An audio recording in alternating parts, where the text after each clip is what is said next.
Hello everyone, कैसे हो आप सब। मैं आपका स्वागत करता हूं आपके अपने यूट्यूब चैनल इंदौर की पाठशाला पे।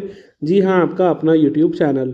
और हम लेकर आए हैं आपके अपने इंदौर के डीएवीवी के लिए फाउंडेशन कोर्स, यानी आपका हिंदी भाषा एवं संस्कृति के मोस्ट इम्पॉर्टेंट क्वेश्चंस का सेट। आपको इस वीडियो के अलावा कुछ भी पढ़ने की ज़रूरत नहीं है। इसमें आपके हिंदी के सारे क्वेश्चन आंसर्स, हिंदी की जो ग्रामर आ सकती है वो, भाषा बोध, आपको उसके अंदर व्याकरण के जो जो क्वेश्चन बन सकते हैं, सारे कवि परिचय, जीवन परिचय, सब कुछ आपको इसी वीडियो में मिल जाएगा। तो आपको बिल्कुल परेशान होने की कोई ज़रूरत नहीं है, ना ही कहीं जाने की ज़रूरत है। बेटा, आप कई बार जल्दी से बोलते हो सर वीडियो अपलोड कर दो, वो इसीलिए नहीं करते क्योंकि कंपाइलेशन करना पड़ता है, आंसर्स अच्छे से फॉर्म करना पड़ता है ताकि आपको बेस्ट आंसर्स मिले। तो उसके लिए वीडियो को स्टार्ट करने से पहले लाइक कर दीजिए। अगर आपने सब्सक्राइब नहीं करा हो सब्सक्राइब कर दीजिए। और जिन बच्चों ने सब्सक्राइब किया है वो एक बार चेक कर लो कि उन्होंने बेल आइकन प्रेस किया है या नहीं। बेल आइकन ज़रूर दबा दीजिए। कई बार ऐसा होता है बेटा कि बच्चे मुझे कमेंट करते हैं कि सर ये वीडियो अपलोड कर दो, जबकि वो ऑलरेडी मैं अपलोड कर चुका होता हूँ, पर उनको नहीं मिलती वीडियो क्योंकि उन्होंने बेल आइकन प्रेस नहीं किया होता। तो प्लीज़ बेल आइकन प्रेस कर दो ताकि जैसे ही कोई वीडियो अपलोड हो तुरंत आपको वीडियो मिल जाए। इंग्लिश की वीडियो, अंडरस्टैंडिंग इंडिया, वो सब भी आपको वीडियोस मिल जाएंगे आराम से। कोई परेशान होने की ज़रूरत नहीं है आपको। आप ट्रस्ट रखो और अच्छे से पहले इस सब्जेक्ट की तैयारी करो। पहला क्वेश्चन है, भारतीय ज्ञान परंपरा का परिचय देते हुए इसकी मुख्य विशेषताओं का वर्णन करो। भारतीय ज्ञान परंपरा, इसका आंसर है भारतीय ज्ञान परंपरा विश्व की सबसे प्राचीन, समृद्ध, निरंतर प्रभावित जीवन पद्धति है। मतलब भारत की जो ज्ञान परंपरा है वो पूरे वर्ल्ड में सबसे पुरानी है। समृद्ध का मतलब होता है बेटा कि इसको किसी और चीज़ की सहायता की ज़रूरत नहीं है, वो कंटिन्यूस चलती है।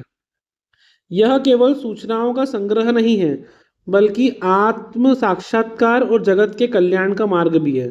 भारत की जो ज्ञान परंपरा है, अगर आप उसको फॉलो करोगे तो आप अपने आप के बारे में तो समझ ही पाओगे, लेकिन इसके साथ साथ आपको जगत का कल्याण कैसे करना है, विश्व को कैसे आगे पहुंचाना है, उसके बारे में भी आपको समझ में आएगा।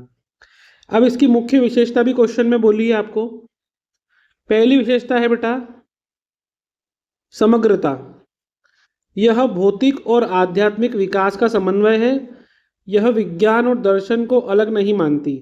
मतलब इनका मतलब है कि इन्होंने चीज़ों को, भौतिकता और आध्यात्मिकता दोनों को मिलाकर भारतीय ज्ञान परंपरा का हिस्सा बनाया है। तो विज्ञान और दर्शन को अलग नहीं मानती है, एक मानती है। देखिए, मैं पॉइंट वाइज आंसर लाया हूँ, आप बिल्कुल इनको ही अच्छे से लिख सकते हो। इसको रोक के आप आराम से पहले सुन लो, अच्छे से ध्यान से सुन लो, फिर भले ही बाद में इसका स्क्रीनशॉट ले लेना। पहले अगर सुन लोगे तो सुना हुआ ही लिख पाओगे पेपर में। नेक्स्ट है मानव कल्याण। इसका मूल मंत्र बेटा, जो हमारा भारतीय ज्ञान परंपरा है, इसका मेन मंत्र क्या है? सर्वे भवन्तु सुखिनः। इसका मतलब होता है कि सभी लोग सुखी रहें, उनके सुख की कामना करते हैं हम। तीसरा है सत्य की खोज। इसका आधार है बेटा सत्यमेव जयते। सत्यमेव जयते मतलब सदैव सत्य के मार्ग पे चलो, उसी की जीत होती सत्य के मार्ग पे चलने वाले की। उसी को हम प्रेरणा के रूप में यूज करते हैं और सभी को मोटिवेट करते हैं। निरंतरता। हजारों वर्षों के परिवर्तन के बावजूद भी हमारी भारतीय संस्कृति आज भी जीवंत है। जैसे पहले थी भारतीय संस्कृति, आज भी विश्व में उतनी ही प्रसिद्ध है, उतनी सक्षम है। पर्यावरण के प्रति सम्मान। इसमें प्रकृति को माता माना गया है। आपको पता है कि हम प्रकृति को माता के रूप में पूछते हैं, जो पारिस्थितिक संतुलन सिखाती है, हमको बताती है कि हमको पर्यावरण को, सब चीज़ों को संतुलित बनाकर चलना है। कंक्लूजन क्या निकला? भारतीय ज्ञान परंपरा नैतिकता और जीवन जीने की कला का एक वैज्ञानिक आधार है। बेटा, इस तरीके से ही आपको एग्जाम के आंसर फॉर्म करना होते हैं। पहले यहाँ पर आपने लिखा इंट्रोडक्शन, फिर आपने मुख्य विशेषताएं बोली तो उनके पॉइंट्स लिख दिए अच्छे से, और फिर निष्कर्ष, कंक्लूजन लिखना बहुत ज़रूरी है। अगर आप चाहते हैं कि आपको अच्छे मार्क्स मिलें तो इस तरीके से आपको अपना आंसर फॉर्म करना पड़ेगा। तो ये हमारा सेकंड क्वेश्चन है आपके पास। वेदों का भारतीय ज्ञान परंपरा में महत्व स्पष्ट कीजिए। वेद भारतीय ज्ञान के आधार स्तंभ है बेटा। आपको पता है हमारे पास मुख्यतः 4 वेद हैं। वेदों का अर्थ ही ज्ञान होता है। ऋग्वेद, यजुर्वेद, सामवेद और अथर्ववेद, ये हमारे पास विशाल ज्ञान का भंडार है और ये चारों वेद हमारे भारतीय ज्ञान के आधार स्तंभ माने जाते हैं। बेटा इनके नाम लिखने में मिस्टेक मत करना, आप एक बार इनको लिखकर देख लेना। अब बेटा इनका महत्व अलग अलग पॉइंट में एक्सप्लेन किया है। पहला है ज्ञान का मूल। ये दर्शन जो भी है, ये दर्शन, विज्ञान, चिकित्सा और खगोल शास्त्र के प्रथम स्रोत है। विज्ञान की शुरुआत भी यहीं से हुई है, चिकित्सा की शुरुआत भी यहीं से हुई है, खगोल शास्त्र हुआ, दर्शन शास्त्र हुआ, सबकी शुरुआत हमारे वेदों से हुई है। नैतिकता, ये हमें जीवन जीने के नैतिक नियम सिखाते हैं और सामाजिक कर्तव्य के बारे में भी समझाते हैं कि हम समाज के रूप में हमारे क्या क्या कर्तव्य हैं। वैज्ञानिक आधार, आयुर्वेदा जो है उसके जैसे जो भी शास्त्र वेद से ही निकले हैं, जो स्वास्थ्य के प्रति हमें समझ को दर्शाते हैं, तो ये आयुर्वेदा का भी जो सोर्सेज है वो हमारे इन्हीं 4 वेदों में से निकला है। सार्वभौमिकता, ये किसी एक संप्रदाय के नहीं हैं बल्कि पूरी मानवता के कल्याण के लिए बने हैं। किसी स्पेशल कास्ट रिलीजन्स के लिए नहीं बने हैं, ये पूरी मानवता के लिए बने हैं ताकि सभी का भला हो सके। वेद न केवल धार्मिक महत्व रखते हैं बल्कि वे प्राचीन भारत की वैज्ञानिक उन्नति का प्रमाण भी है। आपने कई बार सुना होगा कि भारत का विज्ञान सबसे प्राचीन है बेटा। जब पूरे विश्व को कुछ नहीं पता था तब भी भारत का ज्ञान वैज्ञानिक ही था। इसके अध्ययन से हम अपनी जड़ों को समझकर आधुनिक जीवन जीने की दिशा प्राप्त कर सकते हैं। तो ये था आपके लिए एक आइडियल आंसर जो आपको एग्जाम में लिखना है। नेक्स्ट क्वेश्चन है, महर्षि पाणिनि का जीवन परिचय देते हुए अष्टाध्यायी का महत्व को बताइए। बेटा महर्षि पाणिनि को भाषा विज्ञान का जनक मानते थे, भाषा विज्ञान का जनक। ये आपको ध्यान रखना है, इनसे क्वेश्चन बिल्कुल पेपर में आएगा आपको। महर्षि पाणिनि को भाषा विज्ञान का जनक कहा जाता है। उन्होंने संस्कृत को व्याकरण के नियमों में बांधकर उसे एक वैज्ञानिक स्वरूप प्रदान करा है। संस्कृत को इस तरीके से व्याकरणों के नियमों के साथ उसका प्रयोग करा है कि संस्कृत हमारी वैज्ञानिक भाषा मानी जाती है। यहाँ तक कि हिंदी हो, इंग्लिश हो, इन सब के ट्रेसेस जो हैं वो आपको संस्कृत भाषा में मिल जाते हैं। अब ये अष्टाध्यायी का महत्व को बता रहे हैं अपन। पहला है बेटा वैदिक संरचना। अष्ट अध्याय मतलब 8 अध्याय। तो 8 अध्याय में विभाजित इस ग्रंथ में 4000 सूत्र हैं बेटा, जो भाषा को गणितीय सटीकता देते हैं। सूत्र मतलब फॉर्मूलाज। मानकीकरण, इससे पहले संस्कृत की बोलियों में विविधता थी पर पाणिनि ने उसको स्थिर और मानक बना दिया। पहले बोली क्या होती है बेटा, जो चेंज होती रहती है ना, जगह के हिसाब से बोलियां चेंज होती है, पर इन्होंने पाणिनि जी ने इसको क्या करा, एक स्थिर और मानक स्वरूप बनाया। व्याकरण का आधार, विश्व के आधुनिक भाषा विज्ञानी भी पाणिनि की वैज्ञानिकता को स्वीकार करते हैं। मतलब पूरे विश्व में भी सब मानते हैं कि इन्होंने संस्कृत को जो वैज्ञानिकता दी है वो आज भी पूरे विश्व में जानी मानी जाती है। तर्कशास्त्र, ये केवल भाषा का ग्रंथ नहीं है बल्कि तार्किक चिंतन का भी नमूना है कि किस तरीके से उन्होंने तर्क करके ये व्याकरण के नियम बनाए हैं, कैसे 8 अध्यायों में उन्होंने पूरे ग्रंथ को बांटा है, किस तरीके से उन्होंने भाषा को सटीकता प्रोवाइड करी है, वो सब चीज़ें इसमें लिखी जाती है। अब कंक्लूजन कर रहे हैं इसका भी अपन। पाणिनि ने व्याकरण को जो व्यवस्थित रूप दिया है वो आज भी संसार के किसी भी भाषा के व्याकरण के लिए एक आदर्श है। बेटा यही आपको मैं समझा रहा हूँ। पहले इंट्रोडक्शन लिखो थोड़ा सा, फिर जो मेन क्वेश्चन पूछा है आपसे उसका पूरा महत्व लिखो, लास्ट में कंक्लूजन लिखो, इससे आपके मार्क्स बेटर आ जाते हैं। नेक्स्ट क्वेश्चन है हमारे पास, भारतीय ज्ञान परंपरा के मुख्य उद्देश्य क्या थे, क्या क्या ऑब्जेक्ट थे हमारे। तो भारतीय ज्ञान परंपरा के उद्देश्य केवल किताबी ज्ञान प्राप्त करना नहीं था बल्कि व्यक्ति का सर्वांगीण विकास करना था। माने कि सिर्फ आपको उनको बुकिश नॉलेज नहीं प्रोवाइड करना था, उनको ओवरऑल नॉलेज प्रोवाइड करना था कि जो भी पर्सन ये चीज़ पढ़ रहे हैं उनको ओवरऑल नॉलेज मिले, उनका पूरा विकास हो, डेवलपमेंट हो। अब इसके मुख्य उद्देश्य क्या थे? पहला, मानव धर्म, व्यक्ति को उसके सामाजिक और मानवीय कर्तव्यों का बोध कराना, हर इंसानों को समझाना कि आपके कुछ सामाजिक और मानवीय कर्तव्य हैं और आप सभी लोगों को उस कर्तव्यों का निर्वहन करना है या उसका पालन करना है। दूसरा है आत्म साक्षात्कार, मतलब स्वयं को जानने और आध्यात्मिक शांति प्राप्त करने का मार्ग दिखाना। इनका ये समझाने का तरीका था कि आप पहले अपने आप के अंदर झांक के देखो कि अपन क्या हैं, स्वयं के बारे में जानो, आध्यात्मिकता से उसको शांति मिलती है, आप कंसंट्रेशन करो ताकि आप सबसे पहले खुद उस लायक बनो। थर्ड है वासुदेव कुटुंबकम, पूरी पृथ्वी को एक परिवार के रूप में मानने की भावना का विकास करना। सबसे इम्पोर्टेंट ये वासुदेव कुटुंबकम आज भी चल रहा है, G20 समिट में हम यूज़ करते हैं उसको। आपने सुना होगा कि पूरी पृथ्वी, पूरा विश्व मेरा परिवार है। हम परिवार की भावना बना के रखेंगे ताकि जो है पीस रहे, शांति रहे। नैतिकता की स्थापना करना, समाज में सदाचार मतलब अच्छा आचरण करना, अहिंसा, मारपीट, लड़ाई झगड़े से दूर रहना और सत्य को प्रोत्साहित करना, ट्रुथ को मोटिवेट करना, सब लोग सच का साथ दें। पर्यावरण संतुलन बनाए रखना, मतलब प्रकृति के साथ सामंजस्य मतलब तालमेल बिठाकर जीवन जीने का दृष्टिकोण विकसित करना। और कंक्लूजन, यह परंपरा मनुष्य को एक जिम्मेदार नागरिक बनाती है और एक श्रेष्ठ इंसान बनने के लिए प्रेरित भी करती है, ताकि आप सब लोग एक रिस्पॉन्सिबल पर्सन बने, एक श्रेष्ठ इंसान बन सके। अगर आप ये अपने अंदर ये सब गुण लेकर आते हैं तो ही भारतीय ज्ञान परंपरा का उद्देश्य पूरा होता है। नेक्स्ट क्वेश्चन है, राम विश्व चेतना के आधार हैं, इस कथन को स्पष्ट कीजिए। तो आपको यहाँ पे भगवान श्री राम के बारे में क्वेश्चन है।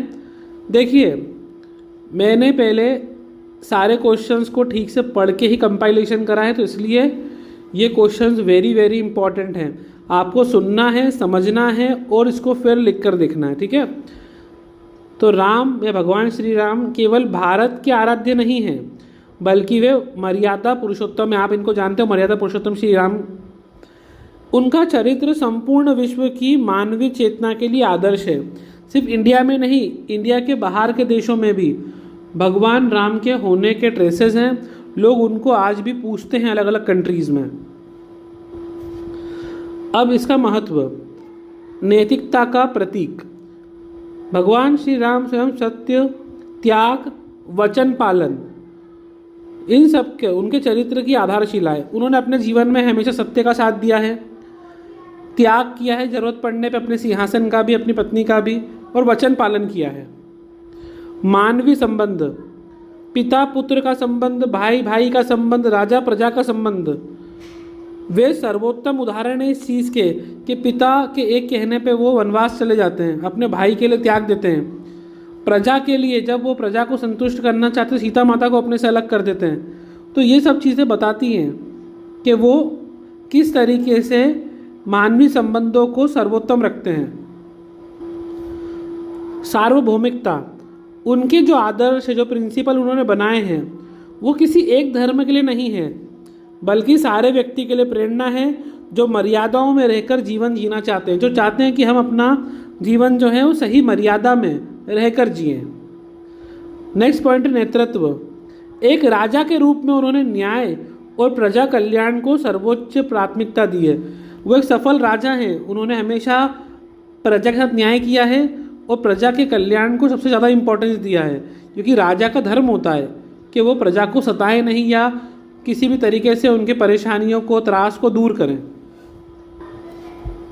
अतः राम के आदर्श मानवीय गरिमा, न्याय, सहिष्णुता के प्रतीक हैं, जो विश्व चेतना को सदैव दिशा देते रहते हैं। Very important.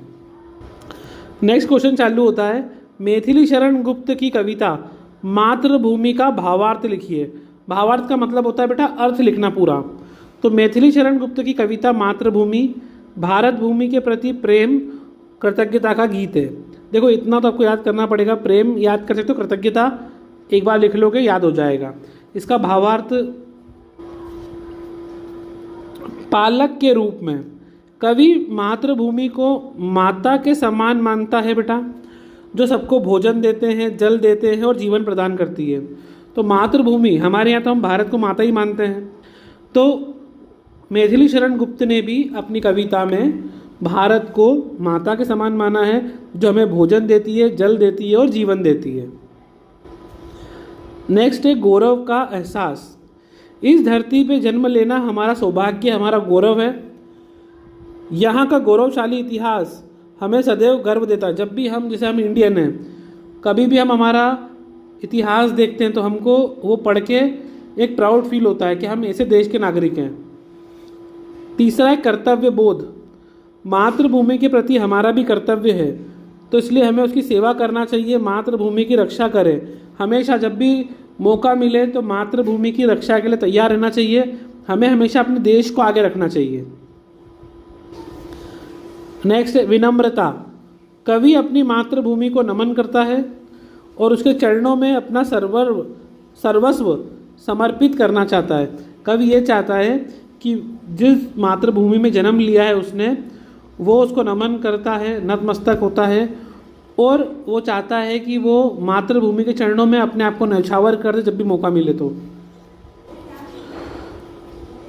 यह कविता देश की भावना को गहराई से जगाती है और हमें अपनी धरती की महत्ता को समझाने की प्रेरणा देती है। तो ये कविता हमको बता रही कि हमारे लिए या हमारे देश के प्रति हमारे मन में क्या भावना होना चाहिए, और हमें इस मातृभूमि की इम्पोर्टेंस समझाती है। अगला क्वेश्चन है हमारे पास, सूर्यकांत त्रिपाठी निराला द्वारा रचित भारत वंदना का प्रतिपाद्य बताइए। भारत वंदना जो इनके द्वारा लिखी गई कविता है उसके बारे में हमको समझाना है। तो निराला जी, भाई प्रकृति के सुकुमार कवि हैं निराला जी। तो निराला की भारत वंदना एक ओजस्वी कविता है जिसमें उन्होंने भारत को दिव्य स्वरूप में चित्रित किया है। ये हो गया आपका इंट्रोडक्शन। प्रतिपाद्य गौरव गान।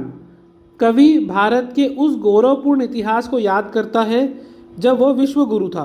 बेटा, भारत पहले भी विश्व गुरु था और अभी भी विश्व गुरु बनने की तैयारी कर रहा है। तो कवि भारत के उस इतिहास को याद करता है जब भारत को सोने की चिड़िया माना जाता था। भारत की संस्कृति और हमारी संस्कृत भाषा विश्व प्राचीनतम भाषा के साथ साथ में सबसे श्रेष्ठ भाषा थी, और भारत में विभिन्न ग्रंथ, वेद, उपनिषद सभी भारत के हैं, जो अभी भी पूरे विश्व में लोग इस्तेमाल कर रहे हैं साइंटिफिक रिसर्च करने के लिए। शक्ति का आह्वान। यह कविता भारत की खोई हुई शक्ति को पुनर्जीवित करने का आह्वान करती है। कहीं ना कहीं जो भारत अपनी पावर लूज कर चुका है आज वर्ल्ड में, तो उसको वापस से हमें पुनर्जीवित करना है, मतलब फिर से हमें एक विश्व गुरु बनना है, उस तरफ आह्वान कर रही है। राष्ट्रीय एकता। देश की अखंडता समृद्धि के लिए सबको मिलकर प्रयास करने का संदेश है। इनका मेन मकसद है कि हमारा देश अखंड है। अखंड का मतलब होता है कि हम भारत को टूटने नहीं देंगे और समृद्ध बनाएंगे, विकासशील बनाएंगे, और इसी को हम मिलकर आगे बढ़ाएंगे। भारत का विभाजन होने नहीं देंगे। विजय का भाव। कविता में भारत की विजय की कामना की गई है, जो मानसिक दास्ता को तोड़कर आगे बढ़ने का प्रतीक। दास्ता मतलब था गुलामी। जो हम मानसिक रूप से गुलामी की जंजीरों में जकड़े हुए हैं, उनको तोड़कर हमको आगे बढ़ना है। देखिए, आप जो मैं एक्सप्लेनेशन कर रहा हूँ उसको भी ध्यान से सुन लोगे एक दो बार, तो आप पेपर में जाके लिख देना, अच्छे मार्क्स मिल जाएंगे आपको।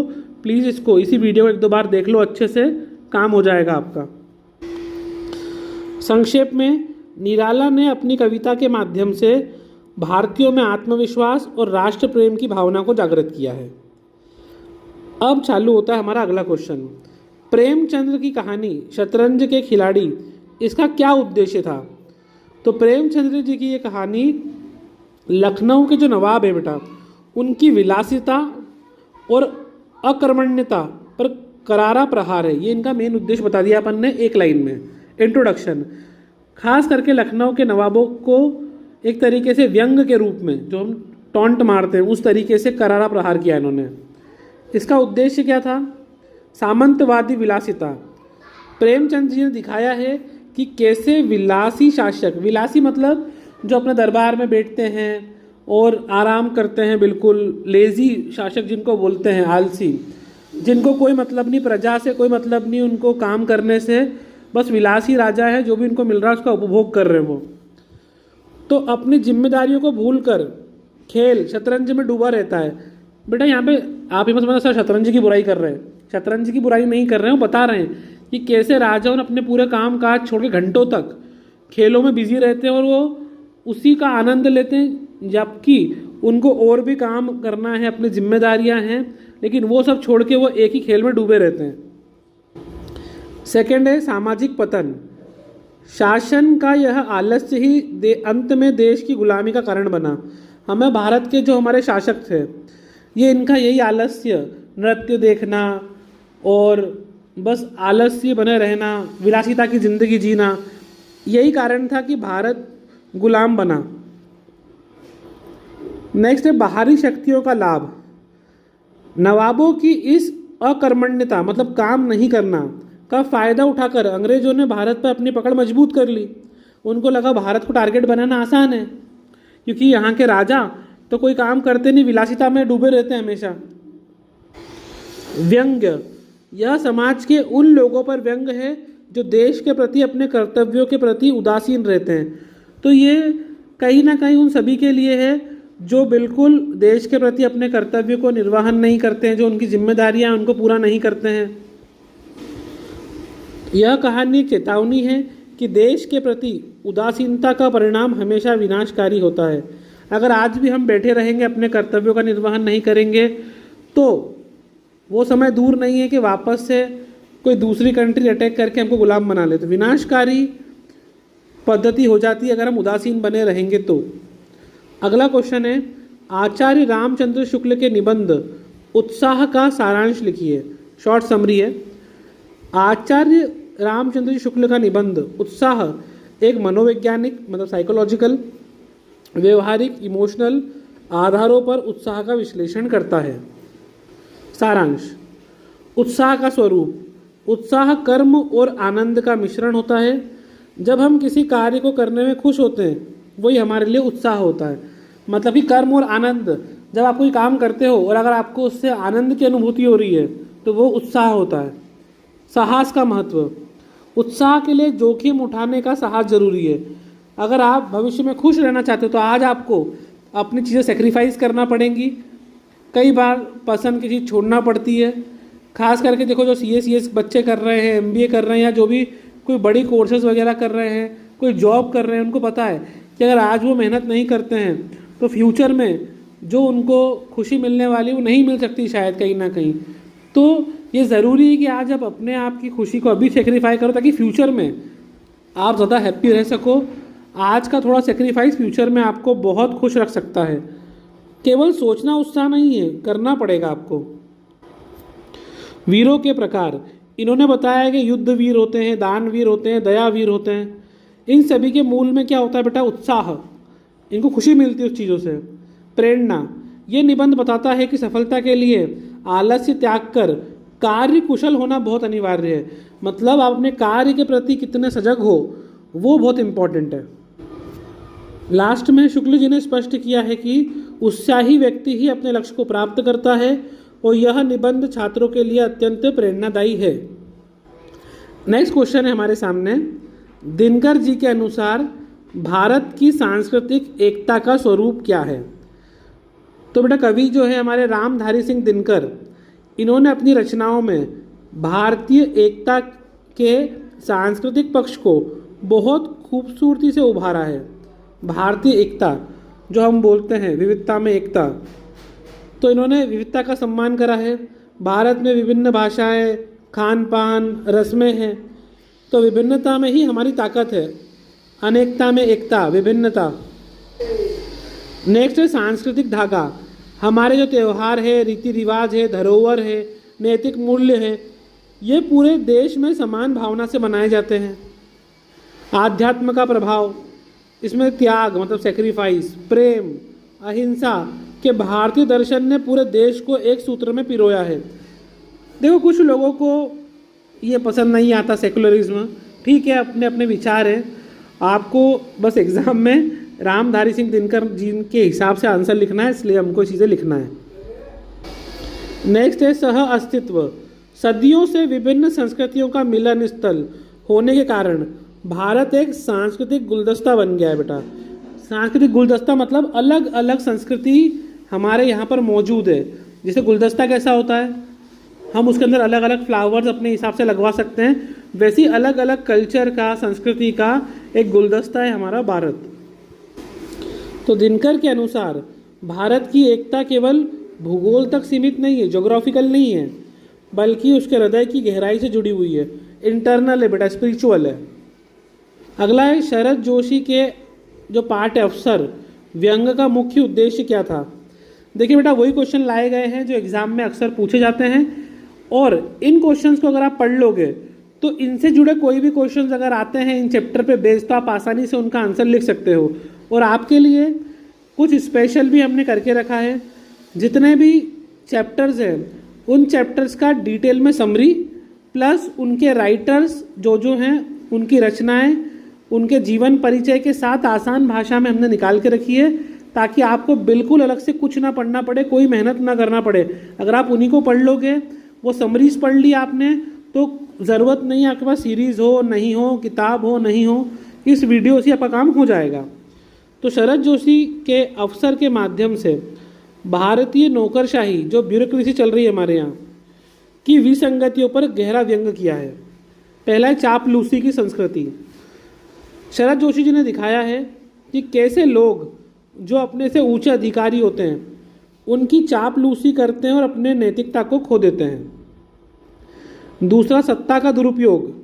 जो अफसर का पद जिन व्यक्ति को मिल जाता है, कहीं ना कहीं उनमें अहंकार बढ़ता है बेटा, और जब उनका अहंकार बढ़ता है तो मानवता को भूल जाते हैं वो, और वो क्रूरता की तरफ चले जाते हैं, मतलब अपनी पोस्ट का, पोजीशन का गलत उपयोग करते हैं, है ना। आपने देखा होगा ब्यूरोक्रेसी वगैरह आजकल बहुत चल रही है, करप्शन चल रहा है, भ्रष्टाचार वगैरह, वो सब इसी में आता है। व्यवस्था की कमी। सरकारी दफ्तरों में बहुत आलस्य है, फाइलों का ढेर पड़ा है, मतलब बता रहे हैं कि व्यवस्था नहीं है, कटाक्ष है। चेतावनी। शरद जोशी जी समाज को जगाना चाहते हैं कि व्यवस्था में सुधार करने के लिए व्यक्तिगत ईमानदारी जरूरी है। हर एक व्यक्ति को पर्सनली रिस्पॉन्सिबिलिटी लेना पड़ेगी। ये नहीं कि दूसरा ऐसा कर रहा है, भाई दूसरा जो कर रहा है करने दो, पर आप जब तक व्यक्तिगत ईमानदारी नहीं दिखाओगे तो कभी भी देश सुधरने वाला नहीं है।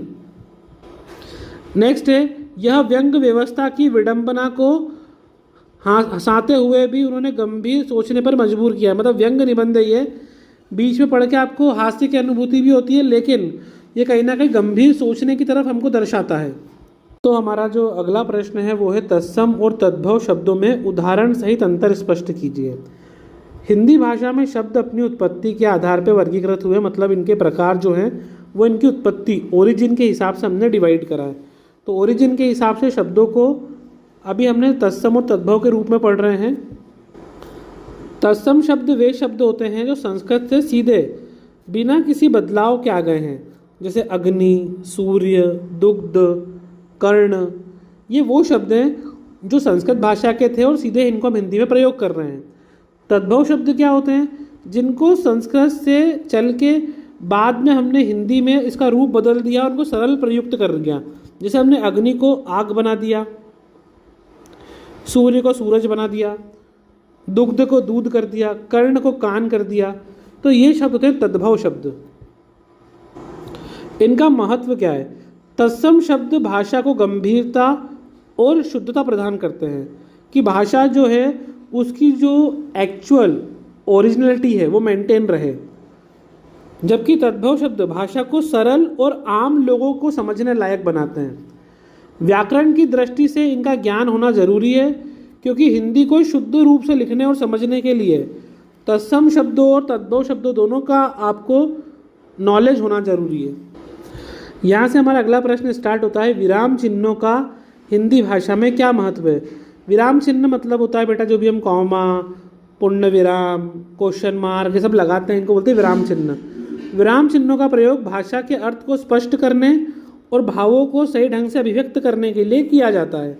कहाँ पर आपको रुकना है, कहाँ पर सेंटेंस खत्म हो गया, उसके अर्थ को चलने के लिए, समझने के लिए, सही ढंग से पता लगाने के लिए विराम चिन्ह बहुत बहुत इंपॉर्टेंट है। जैसे स्पष्टता, समझो महत्व क्या है इसका। पहला, विराम चिन्हों के बिना एक ही वाक्य का अर्थ पूरी तरीके से बदल सकता है। एक समझो आप, रुको कॉमा मत जाओ, मतलब हम सामने वाले को रुकने का बोल रहे हैं। रुको मत जाओ यहाँ से अभी, मतलब आपको वेट करना है, यहीं पे रुकना है। इसी को अगर कॉमा गलत जगह लग जाए तो क्या हो जाएगा, रुको मत जाओ, मतलब आपको रुकना नहीं है, अभी जाना है यहाँ से। तो एक कॉमा ने पूरे वही है 3 वाक्य, जो 3 शब्द थे वही 3 शब्द है, वाक्य पूरा वही है, एक कॉमा आगे पीछे होने से उसका मतलब बदल गया। तो इसलिए विराम चिन्ह भाव को सही ढंग से प्रकट करने के लिए बहुत ज़रूरी है। भाव अभिव्यक्ति, जैसे अगर हम प्रश्नवाचक चिन्ह जब लगाते हैं तो वो जिज्ञासा के लिए होता है, विस्मयादि बोधक आश्चर्य दिखाने के लिए होता है कि अच्छा एक्सक्लेमेशन मार्क, ओ अरे, उनके लिए। पढ़ने में आसानी, जो पाठक होते हैं बेटा उनको रुकने और सांस लेने का संकेत मिलता है, जिससे वाक्य का अर्थ आसानी से समझ में आता है। उनको पता चलता है कि यहाँ रुकना है, यहाँ पर हम रुक सकते हैं, सांस ले सकते हैं, यहाँ पर आपको स्टॉप कितना लेना है, ताकि जो दूसरा व्यक्ति है उसको हमारी बातें ठीक ढंग से समझ में आ सकें। कंक्लूजन, विराम चिन्ह लेखक के विचारों को पाठक तक उसकी सही भावनाओं के साथ पहुंचाने का सशक्त माध्यम है। तो बेटा ये था हमारा पार्ट 1 हिंदी का जो वीडियो हम 2 पार्ट में लेकर आएंगे, बिकॉज अभी मेरे पास थोड़ा टाइम का प्रॉब्लम है। तो ये वीडियो मैंने इसलिए जल्दी बना दिया ताकि आप कम से कम इतना पढ़ के इतना याद कर सको। सेकंड वीडियो कोशिश करूँगा मैं कि आज रात तक ही अपलोड कर दूँ, थोड़ा मुझे काम है अर्जेंटली अभी। तो आप बेफिक्र रहिए, मेरे पास सारे क्वेश्चंस रेडी हैं, सारे क्वेश्चंस तैयार हो चुके हैं। जैसा कि मैंने आपको बताया, हमने समरी भी बना के रखी है सारे चैप्टर्स की, और सारे कवि परिचय भी बना के रखे हैं। तो आपको कहीं और जाने की ज़रूरत नहीं है। अभी आप जो मैंने अभी क्वेश्चंस बताए हैं, आप पहले उनको लर्न कर लो अच्छे से, वो अच्छे से याद हो जाते हैं तो फिर पार्ट 2 में रात तक अपलोड कर दूंगा, आप वो भी कंप्लीट कर लेना ताकि आपका पेपर बहुत अच्छा जाए, कोई टेंशन नहीं है। समरी एक बार सुन लोगे आप जो मैंने लिखी है तो वो आपके लिए बहुत हेल्पफुल होने वाली है। तो इस वीडियो को ज़्यादा से ज़्यादा सारे दोस्तों में शेयर कर दो, लाइक कर दो और कमेंट करना, पार्ट 2 आपको जल्दी मिल जाएगा। देखिए लाइक करने में कंजूसी मत करना, आप सभी लोगों से ये रिक्वेस्ट है मेरी। All the best.